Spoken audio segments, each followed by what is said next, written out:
What's up, guys? It's Dr. Tim Jackson with another episode of the Boss Body Podcast.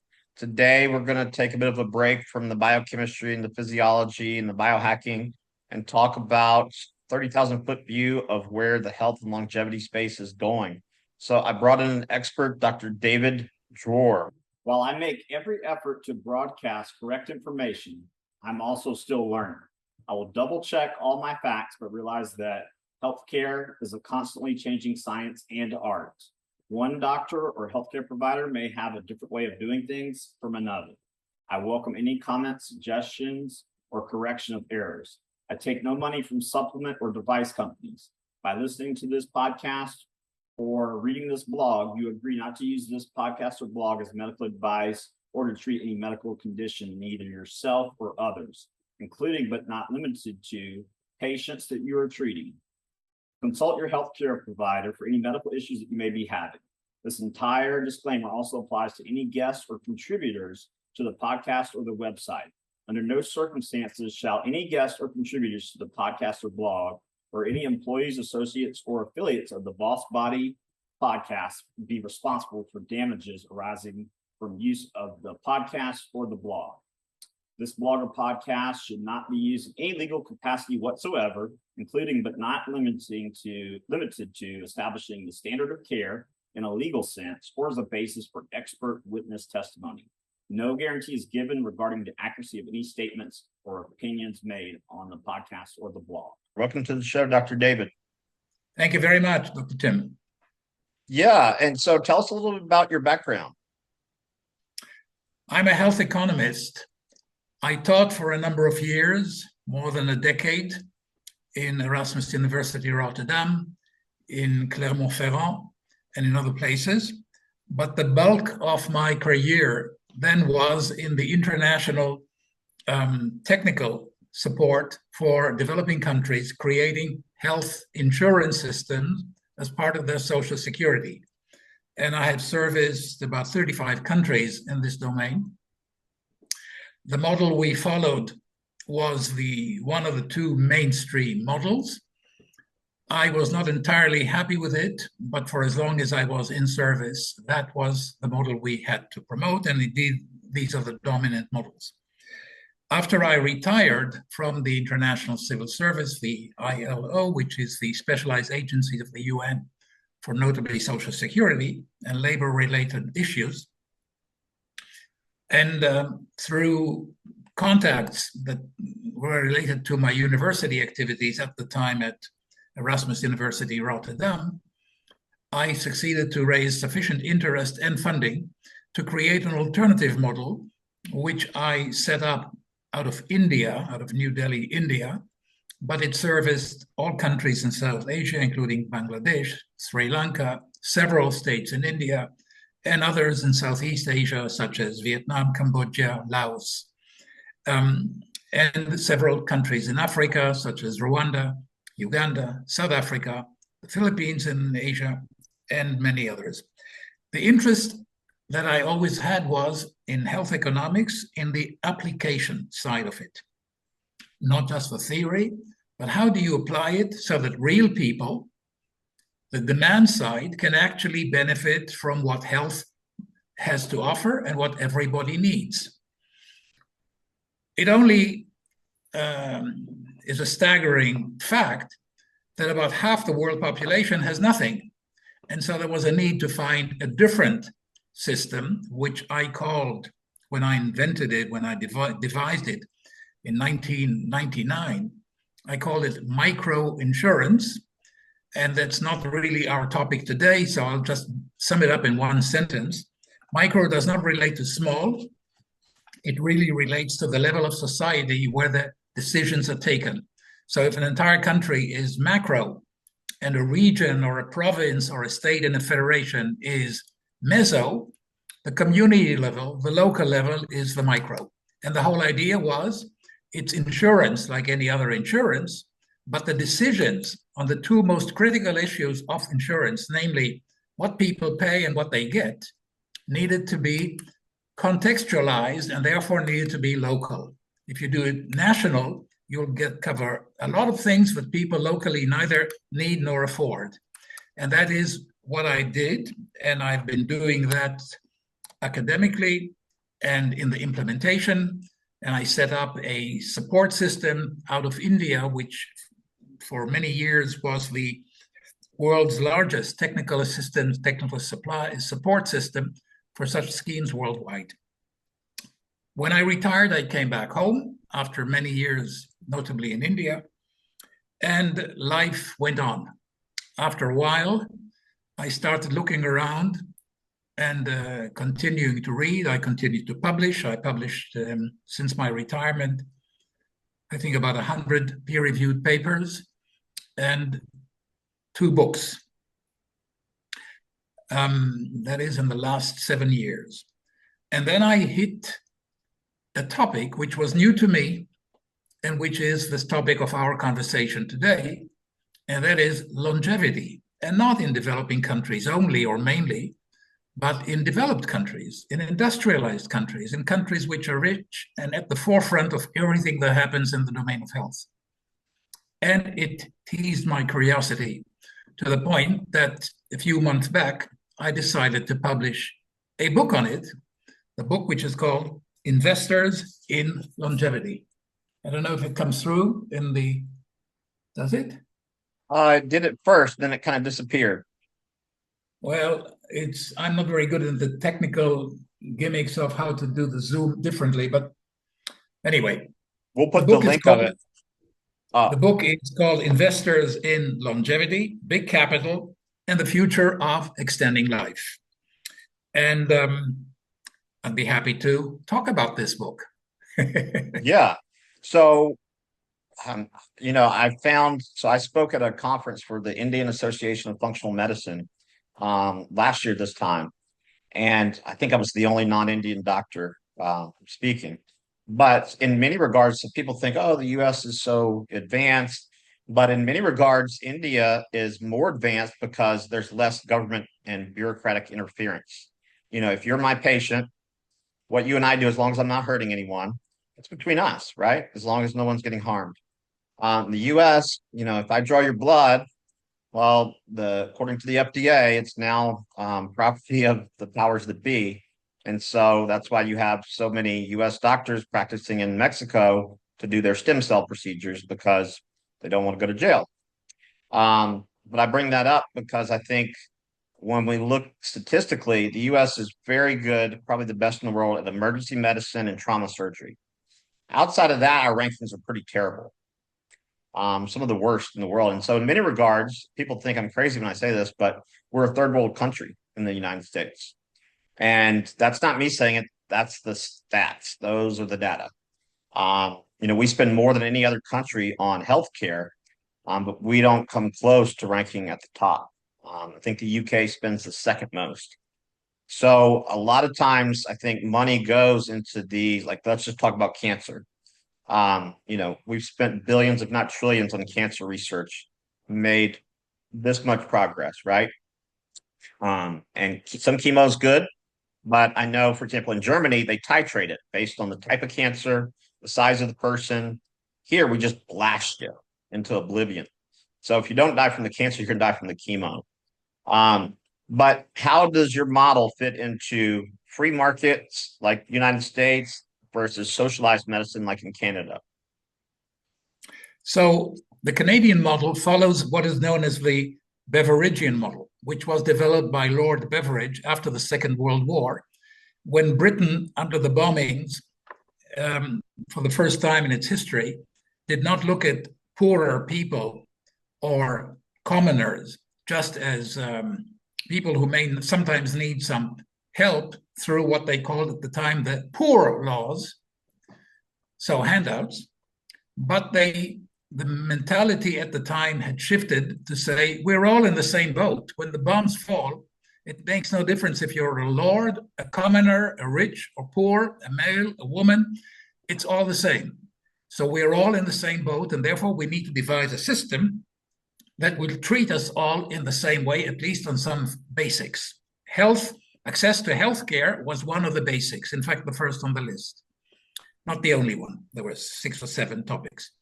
And this commission made a set of recommendations known as the Beveridge Commission's recommendations, which took 3 years for the government to consider, and then it was translated into a law in 1945, which gave rise to the NHS, the National Health Services of the UK, which at the time was a huge invention, and Canada follows it. India, to an extent, follows it as well.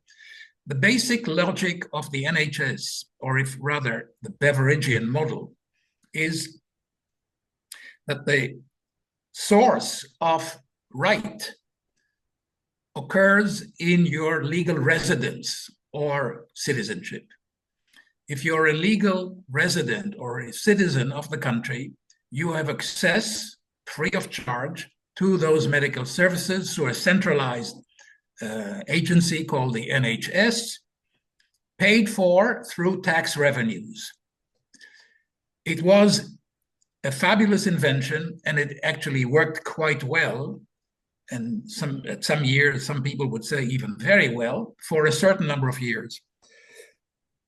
Even in the UK, nobody wants to give up the NHS, but if you ask patients and doctors, they will tell you all the problems that there are now with waiting lists and insufficient stocks of certain perishables and other very big issues with staff retainment, training, and very other issues related to complicated health systems. We're not talking only about hospitals, we're talking about everything that relates to outpatient and inpatient combined in a system.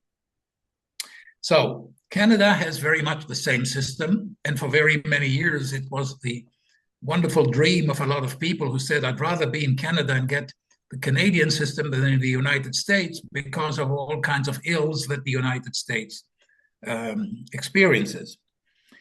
The United States does not really follow any of the two systems that are the classic systems, neither the Beveridgean system nor the other one, which is a bit older and is called the Bismarckian system, named after Graf von Bismarck, who was the Chancellor of Germany in the 19th century.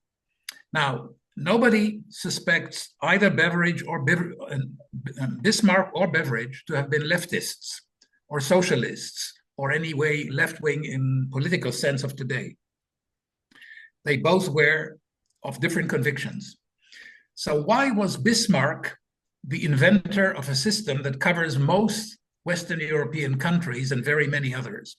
The reason was that this was the beginning, after the Industrial Revolution, it was the beginning of what is today called the social democratic political movements.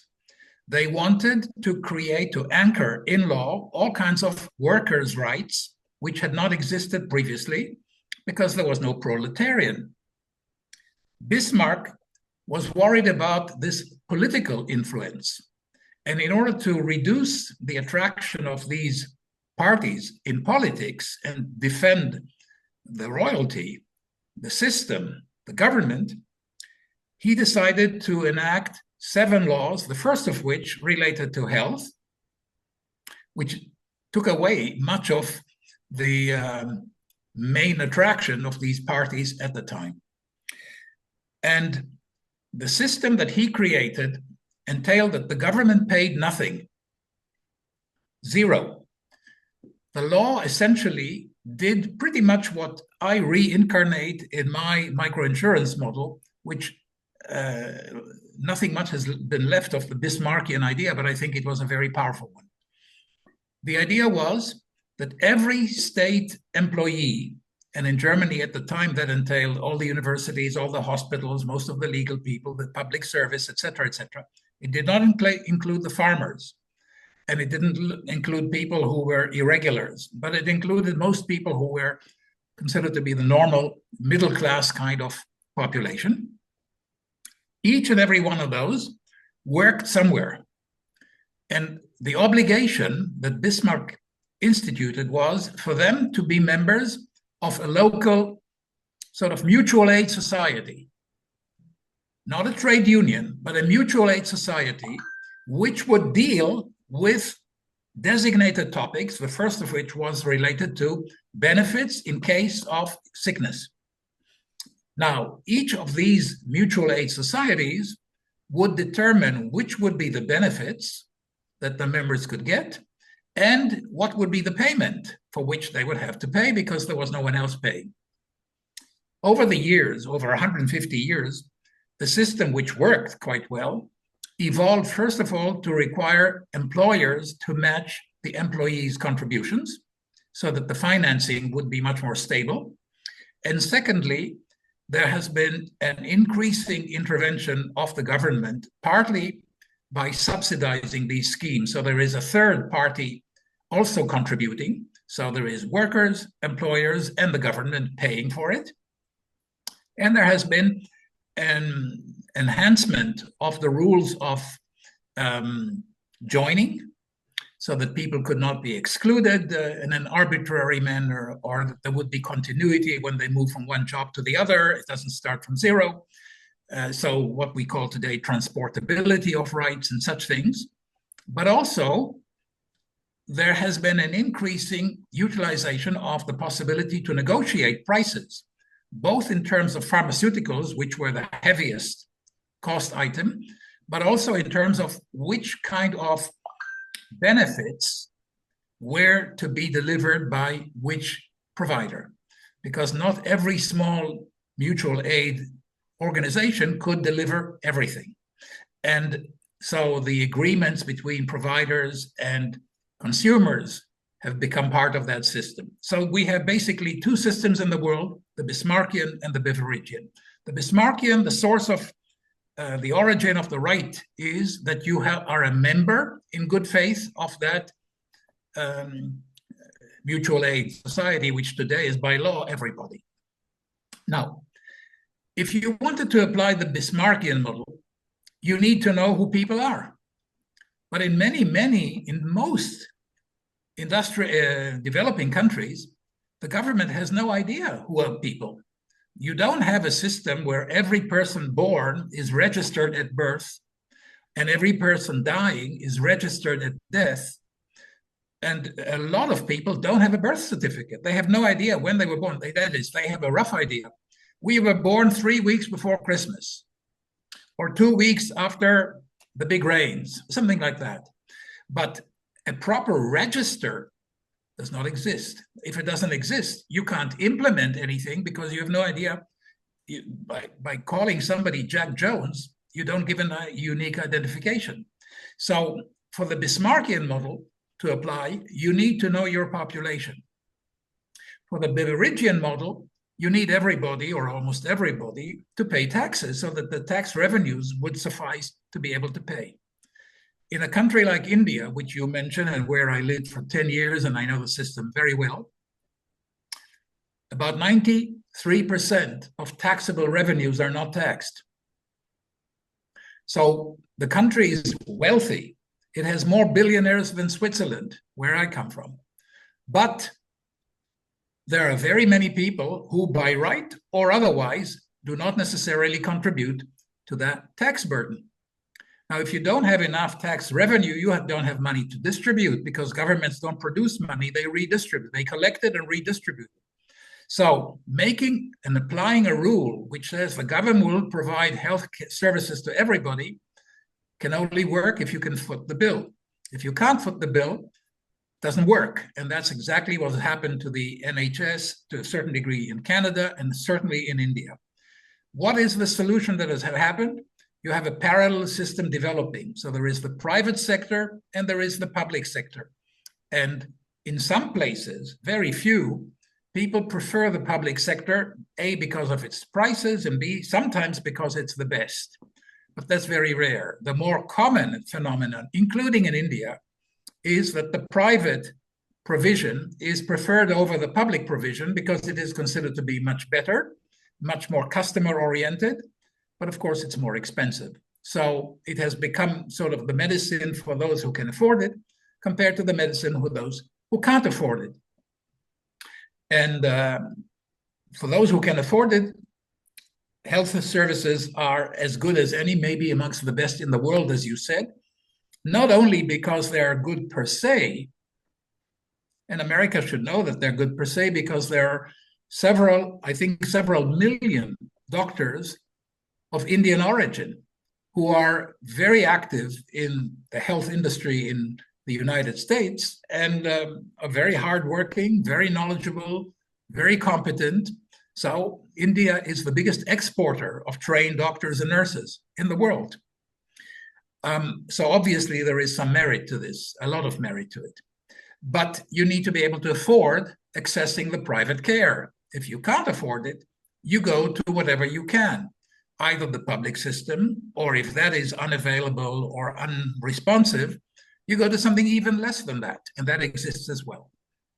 So in a way, it ties in with our topic of the investors in longevity, because one of the very first questions that might come up by you, me, and everyone else is, well, it's all good and well that billionaires put in the money. Does that mean that this is medicine for billionaires only? The answer is, I don't think so. If you allow me, I just want to frame this question in a more coherent way, which is really this. We used to believe and experience that the way in which we all lived, in the system in which we all lived, was based on public funds, public funding, creating public health. So even if we had to pay something, there has always been behind it some kind of tax revenues redistributed by governments through public funding to create fundamental research, to create new treatments, new medications, and new procedures for treatment. And that was supposedly covering the entire country. So if billionaires are now replacing the public funds to drive public health, to drive health, does it mean that we now have private funds that would drive private health? I don't think so. I don't think that this is the correct picture. There are many reasons. Affordability matters, yes, definitely. Even today, and even years back, affordability is not a new phenomenon in healthcare and in access to health. But in order to see a system as viable as delivering kind of treatment, which has also passed the test of statistical and scientific significance, you cannot have a system that only treats 10 or 100 or even 1,000 billionaires.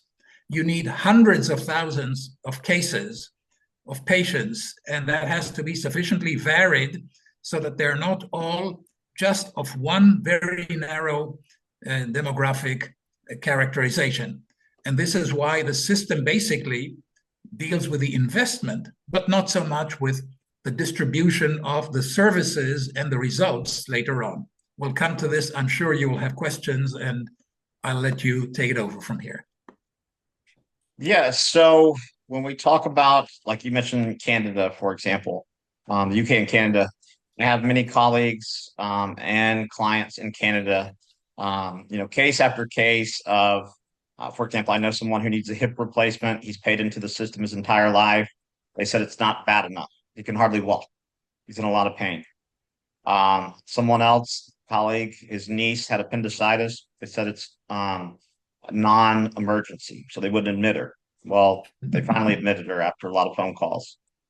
So lots of problems with that system. I know patients flying from Canada to the US with an acute ACL tear, paying $250 out of pocket for an X-ray or MRI, MRI in the case of the ACL, and paying for the flight and the hotel and the meals, because you may wait up to 6 months in Canada just for the image. That's not even the treatment, just the image. So lots of problems with that system. In the US, I would say our problems are the FDA, pharmaceutical companies, and the CDC, NIH are all really one and the same organization. And so, it makes financial sense for the insurance companies to pay for things that will work, and that's going to increase their profits and decrease their expenses. But because they're in bed with big pharma, things that are very legitimate don't get covered, and things that are not legitimate do get covered. Well, any comments on that? The biggest concern of people relating to health insurance is precisely on the question of the role of the insurer in the game. The biggest debate is not about having to pay, and not even about the level of cost, the price of the premium. The biggest issue is trust in the system. But if you let the health insurer decide which claim they will pay and which claim they will not pay, there is a potential for a conflict of interest, because each claim that has been rejected will translate into higher profit. And this is an issue that has not been resolved in the United States. It has not been very well resolved in other countries, but the stakes are not quite the same, because there are some places where the level of rejections of claims is subject to additional scrutinies which are not within the industry alone.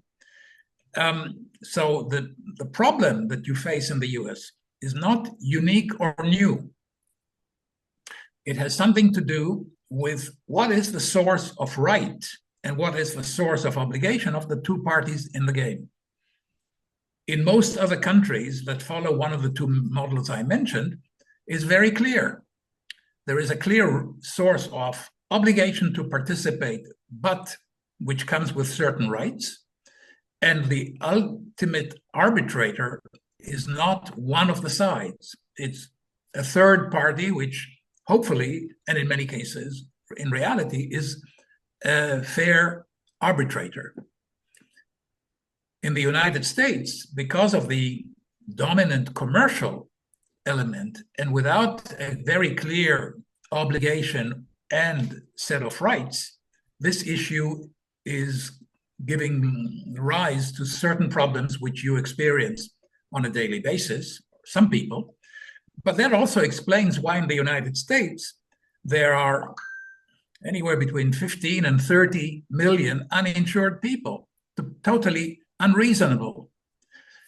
Totally unreasonable. This is also why when you look at the American main tickets of public spending, well, Medicare is number 3, second only to debt servicing on the national debt.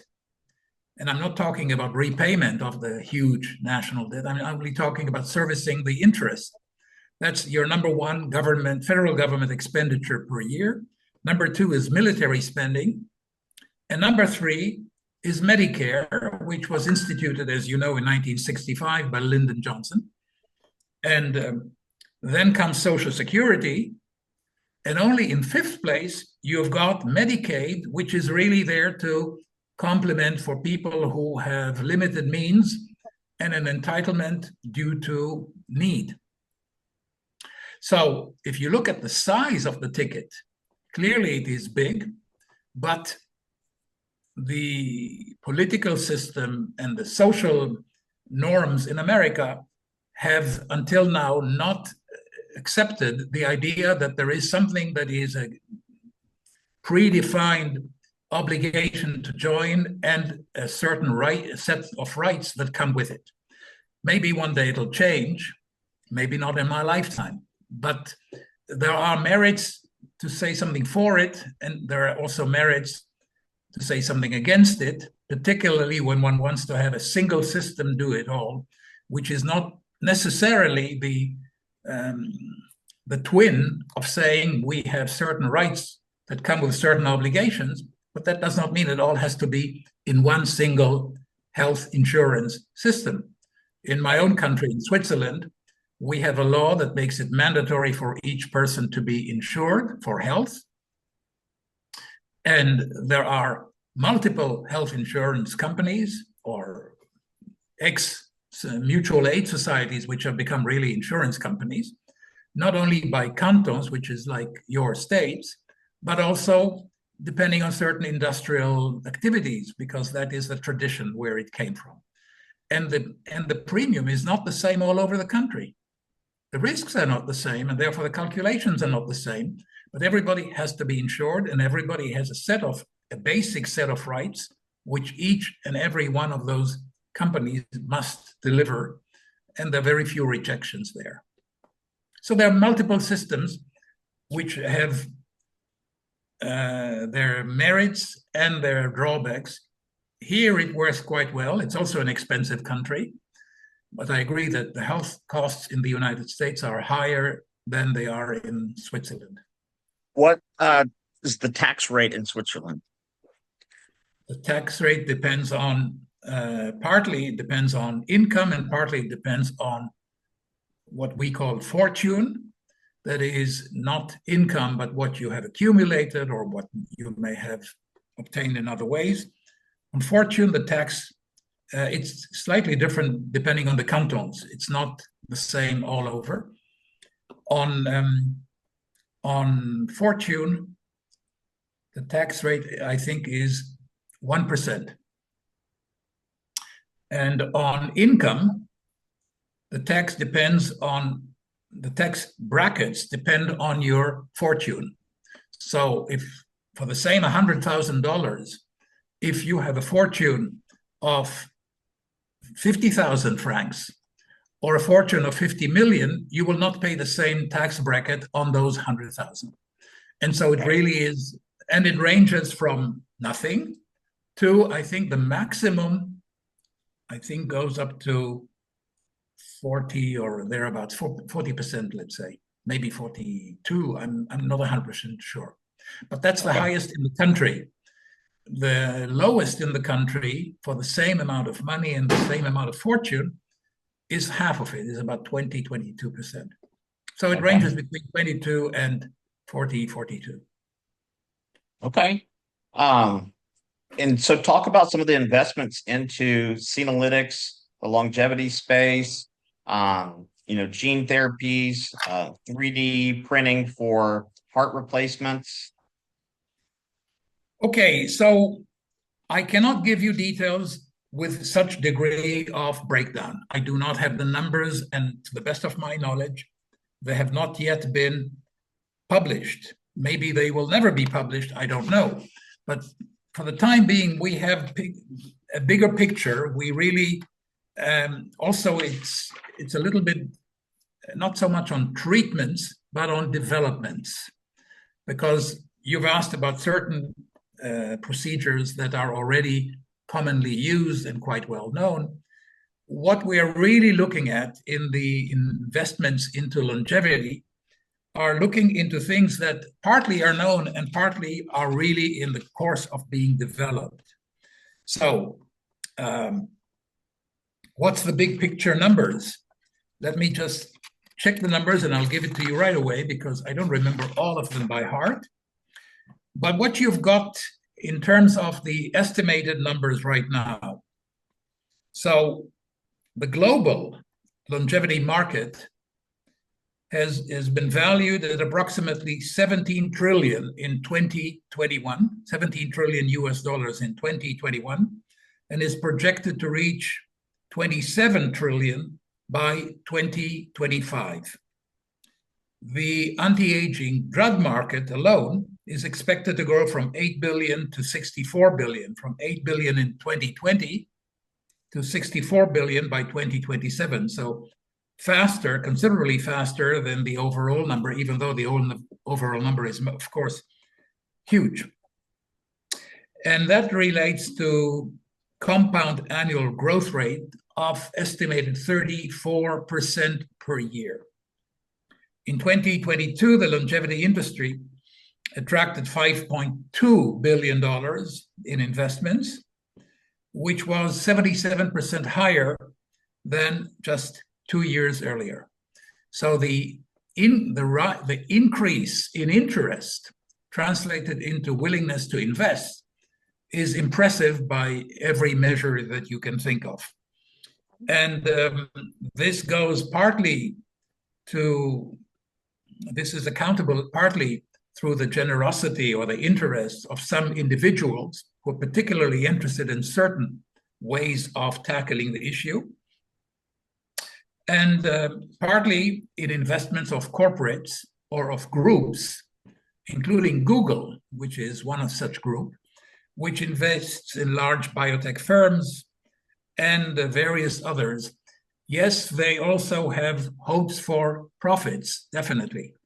But the investments, in the way they are made and in the way that they are calculated, are not sufficiently efficient to generate income, guaranteed income, to justify that kind of volume. So the explanation is not purely mercantile. There is a clear interest in a topic which breaks new grounds, and people have certain visions about longevity which defy only the commercial calculation, even though the numbers are becoming quite impressive.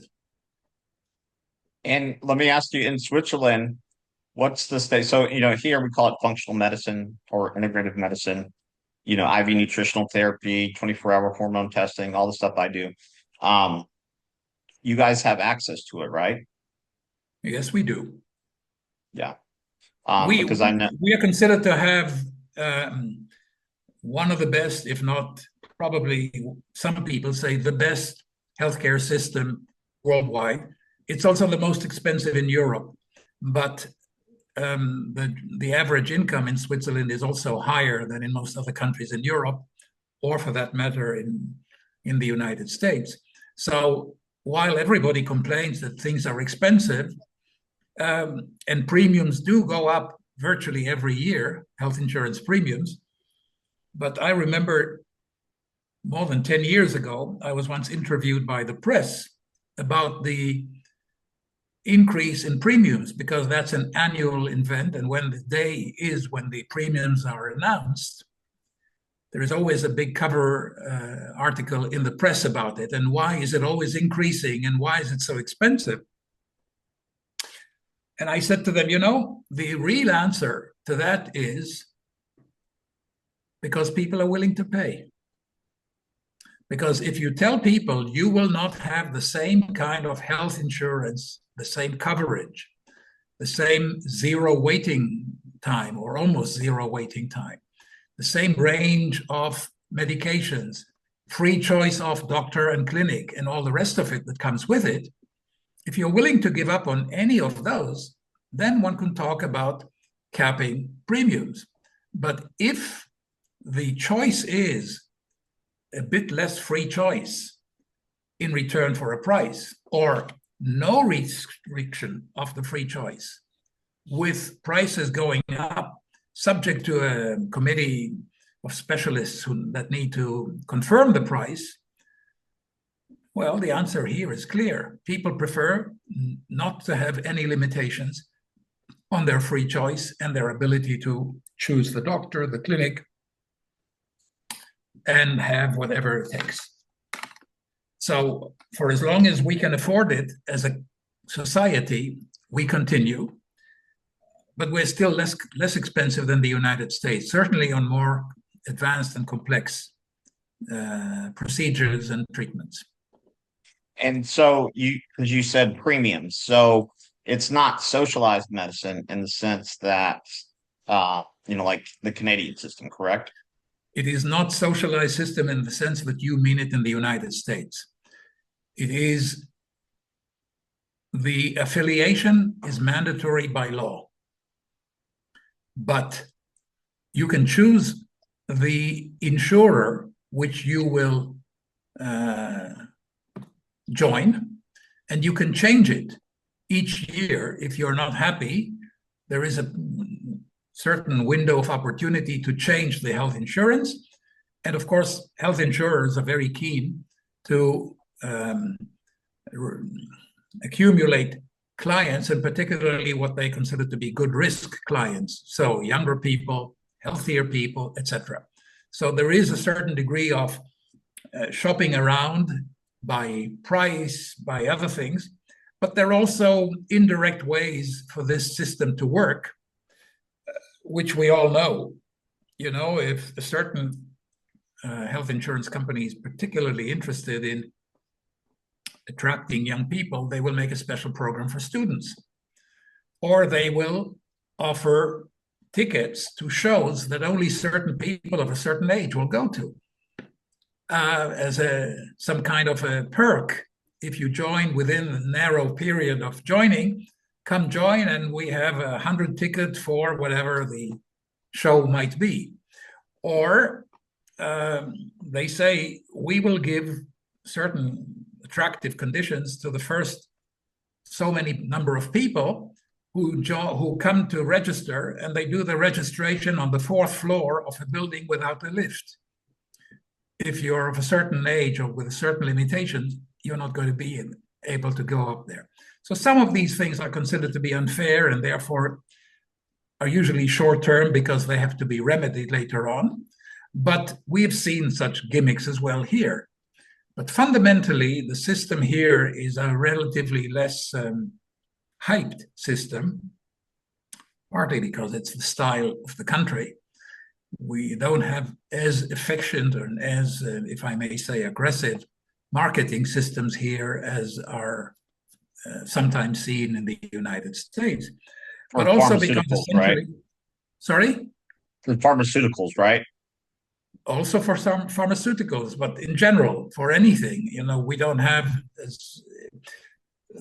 it's not as important. Commercial aspects are important, but not as important. And the style is a bit different as well. So that influences everything. And as it influences everything, it also influences the health system and health insurance. Now, if I want to get something like inapheresis, where they take your blood through a filter, they filter out the bad stuff, they send it off to a lab, that's not going to be covered by insurance. That's private pay. So the insurance system here works in such a way that there is a basic package which is prescribed by law, and every health insurance must offer that health insurance, that package, to every citizen of the country, every legal resident. It cannot pick and choose. But in addition, it can sell complementary or supplementary insurance packages. And the complementary and supplementary may include all kinds of things. I cannot respond to the specific procedure you've mentioned because I don't know the lists of all of them by heart, but I wouldn't exclude that that is also possible, that it might be included. Within the complementary and supplementary packages that people can choose, there are lots of options, and there are some pieces that are even negotiable. Okay. Excuse me. Yeah, because I know that's a procedure some people will leave the US and go to, for example, Switzerland for, or Germany or Greece. There's not a lot of places to go to do it. Yeah, it helps with so many different conditions. You know, we all have microplastics in our body. But there's so many factors that go into this. So I think, you correct me if I'm wrong, but in Switzerland, glyphosate, Roundup, you know, the herbicide that damages the human microbiome and it's a carcinogen, it's illegal. And so I think it is, this and very many others are illegal. You know, Switzerland has something that is unique. We're veering off my book, but anyway, let me respond. Switzerland has something very unique compared to most other countries. People can vote at the local, cantonal, or federal level on virtually everything that is of public interest. If you are able to collect a certain number of signatures, and the numbers are not very, very large, a topic that you wish to bring to bear must come to a vote. And the vote decides. And usually, not in all cases, but usually, when the vote has finished, when the counting of the votes had finished at, let's say, 6 p.m. on the day of voting, by midnight, that law has become effective. There is no losing time. And the laws can be on certain issues that may be damaging to health or enhancing health. just as they may be something related to taxes. Recently, there was a vote on reducing the taxes in Geneva. It passed. Awesome. So that sounds very strange to an American because you don't have that option, and therefore this seems very different. To us, this is not new or unusual, and we have such votes maybe 10 times a year on various topics, of course. What you brought up, I think, is kind of the crux of the problem with the American system, because you have the quote unquote healthcare system, but then you have patients loaded with glyphosate, mercury, fluoride, all these environmental toxins. So that impacts the economics of quote unquote healthcare or sick care. And so you can't talk about one without talking about the other, as far as I'm concerned. Of course, there is a relationship between the two, but the changes that would be required in your system to compare on a more comparable basis are way beyond anything that I can believe is on the table, either now or any time in the future. It requires a huge change in the whole system of rebranding the entire legal system between the federal and the state and the local level, between who can take the initiative for changes, who needs to prepare those laws and verify that they can actually be implemented later on. I mean, this is all a very big change in the system, which goes well beyond just health or even just beyond health and economics. There is much more to it than that. Absolutely. I can say there's more hope right now in the U.S. than there's been in quite a while, in terms of RFK Jr., taking these companies that have gotten a free ride with poisoning people and killing people, all in the name of profits. Hopefully they're going to be held accountable. It won't be without a fight. But, he's the only attorney in history to beat the FDA, the CDC, the NIH, and Monsanto, the makers of Roundup. So I have nothing but respect for him. He didn't have to fight those battles, but he chose to because he knew it was the right thing to do. Like many crusaders, whenever you have somebody who fights what seems to be a lost cause or a cause which is very difficult to fight, we have great respect for their approach, or we are vehemently against, depending on where we come from. Right. So let's talk about where you think the investments in longevity are headed. So I think that they are basically looking to change the notion that we have about aging. In a way, you could say that aging needs a rebrand. If you take the underlying logic of the whole thing, there is a rebrand that is needed for aging. In the sense of aging isn't just a downhill slide, an unavoidable downhill slide, but aging is an upgrade waiting for better PR. Why is it an upgrade waiting for better PR? Because longer lives mean more time for growth, for purpose, and also for extracting value from the experience we gain over years of practice, of work, of having maybe made a lot of mistakes and learned from them. I mean, we want the knowledge of seasoned workers, practitioners in every domain, not only in health, to remain in the company. We all have this very clear idea that if somebody who knows a system or a company well has institutional memory that no new worker, no young person coming out of college will ever have, and it will take them years to really figure out how it all works well. And without it, companies do not work well. Even society doesn't work well. So we want this second act to actually survive longer. That's what comes with extended longevity. That is the name of the game. But so rather than talking about an expiration date, we need to speak about experience, not expiration. So that's relating to this rebrand of aging. How do they want to do it?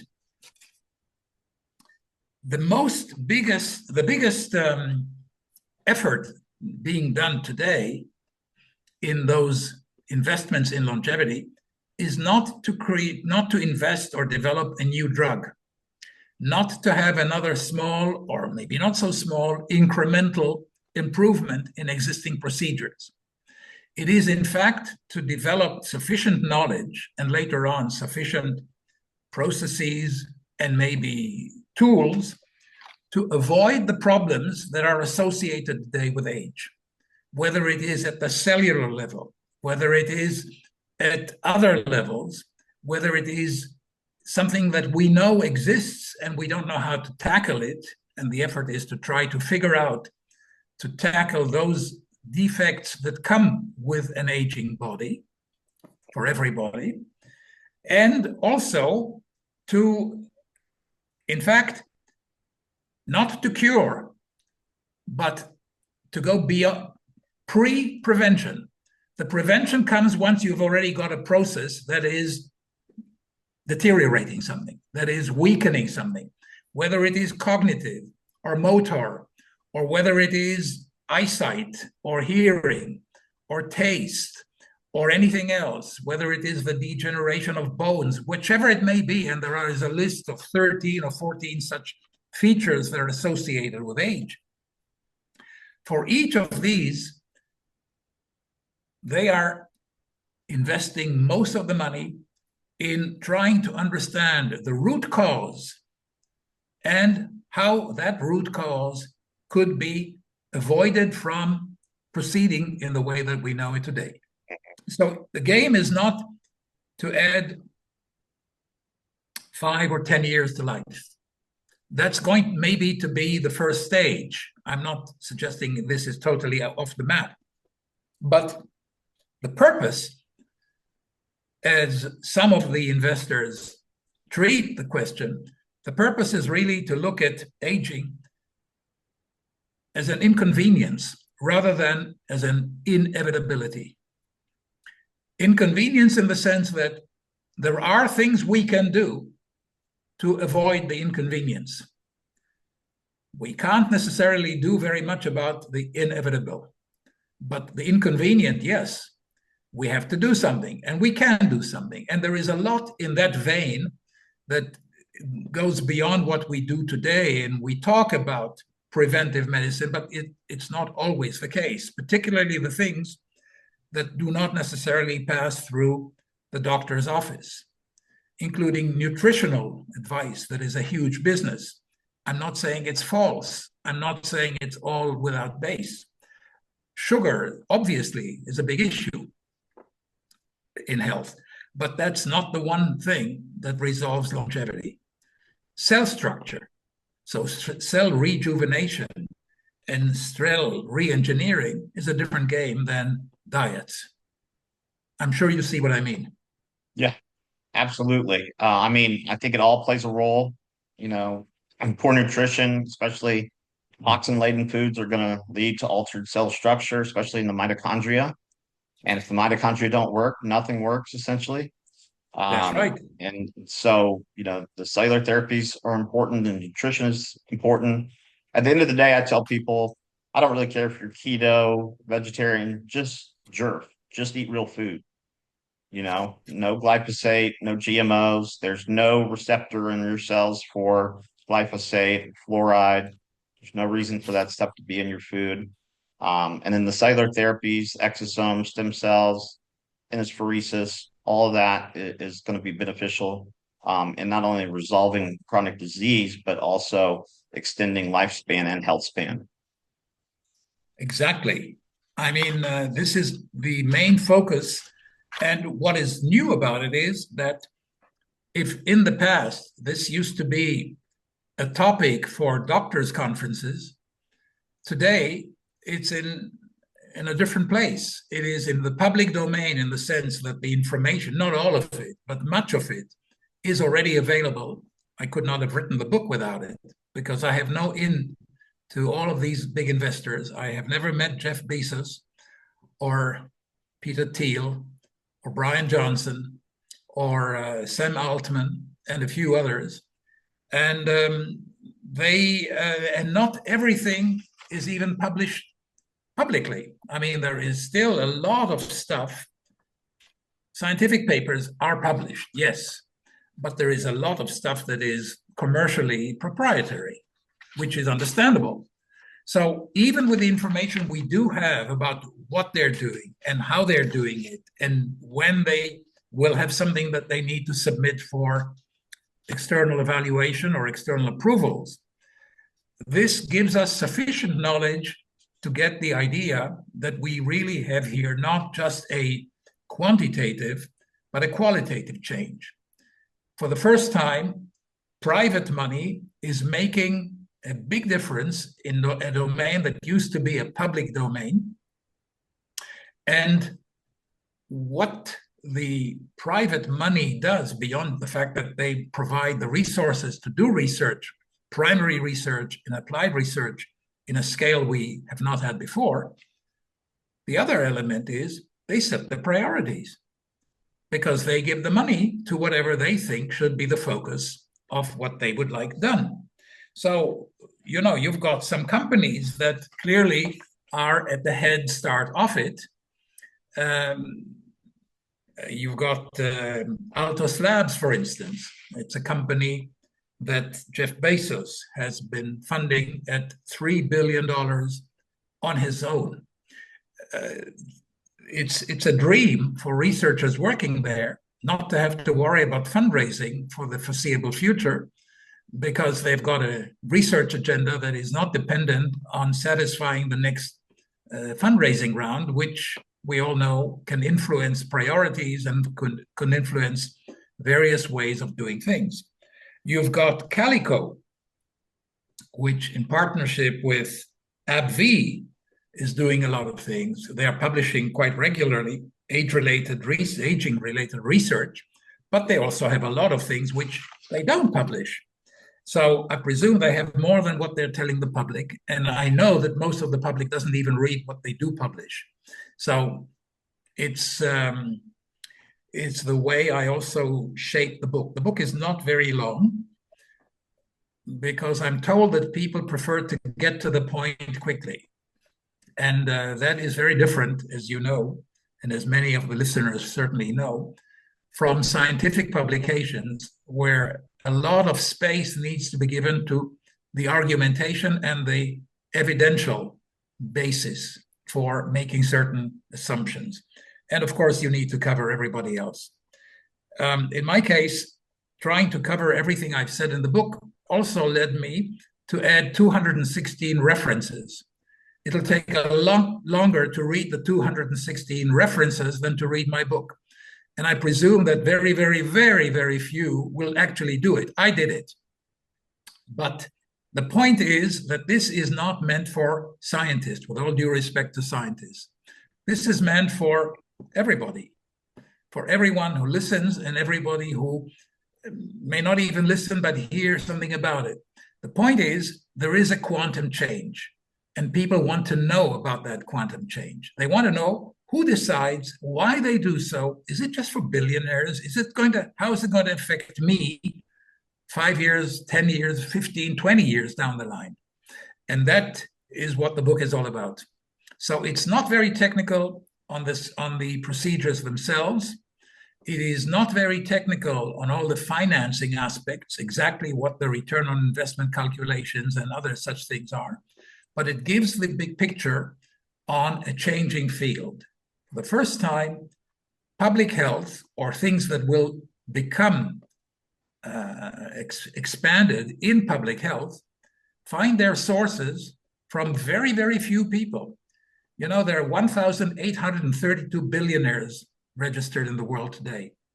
The numbers that I could come up with are not even 10% of this. So if billionaires were to give more to this domain, it would be great. But the list is short right now. It's very short. Yeah. The amounts are big, but the list is short. Yeah. Absolutely. Well, thank you so much for your time. Thank you for the book. We're going to post a link to it. Investors in Longevity. People can get it on Amazon, correct? Worldwide, and the audiobook is at Spotify.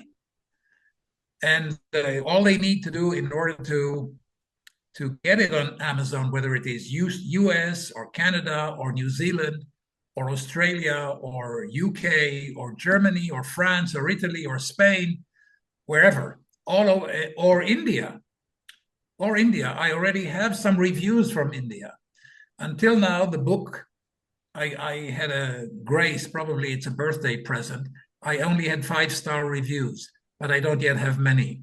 So I hope your listeners and the ones who listen to this podcast will write reviews, and they can find it on Amazon everywhere. All they need to do is David M. DROR, DROR, Investors in Longevity. All the rest, the subtitle and all the rest, they don't even need to find the book. Awesome. Well, thank you so much for writing the book. Thanks for the work that you're doing, even in retirement. So, I heard retire is like putting more tread on the tire. So that's basically what you're doing. Exactly. I wonder how I had time to work before. Exactly. Yeah, it got in the way of your life, right? Absolutely. Well, have a blessed Christmas and holiday season. Thank you very much. Same to you. Thanks for having me on your podcast. And I look forward to feedback from you and from other people who might read the book. Absolutely. Thank you so much.